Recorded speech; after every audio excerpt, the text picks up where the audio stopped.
During the cocktail reception for Monday night's 2017 Gotham Independent Film Awards in New York City, attendees were certain we were in for a night. Everyone said they expected the issue of the UAL misconduct allegations that have been unearthed in Hollywood, which kicked off when the New York Times reported accusations against mogul Harvey Weinstein, to be front and center when it came to the show. So it was surprising when host John Cameron Mitchell opened with this vague sentiment: "Everything's unacceptable now. Everything's fucked up. It's a weird time.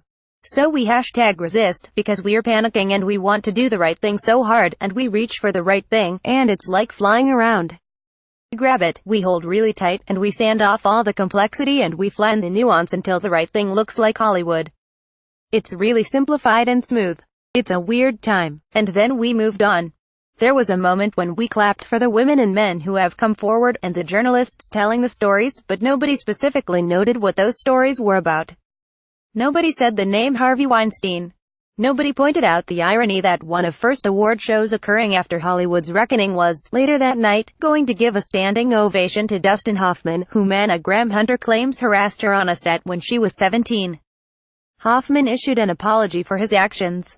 For a night many expected to set a precedent for the rest of awards show season, the ceremony itself offered the bleak possibility that maybe things aren't changing after all. Things were just as disheartening on the red carpet. Refinery 29's Ariana Davis and Emily Curl made sure to ask celebrities about Hollywood's current climate, and specifically Hoffman's role in the ceremony, but were rarely given more than generic statements about being conflicted, or in the case of the Big Six, Kumail Nanjiani, the claim that he was learning about the allegation for the first time. This negligence for celebrities to directly address the current climate in Hollywood isn't unique to the Gotham Awards.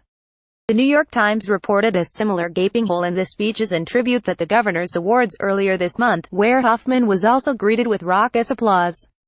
It's not enough for celebrities to be vocal, to make statements via Twitter, or to condemn on Instagram if the issues will continue to be dodged and ignored when they are among peers in real life.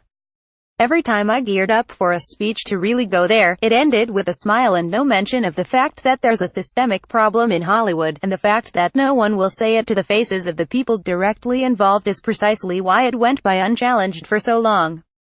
If you have experienced UAL violence and are in need of crisis support, please call the RAIN Sexual Assault Hotline at 1-800-656-HOPE 4673.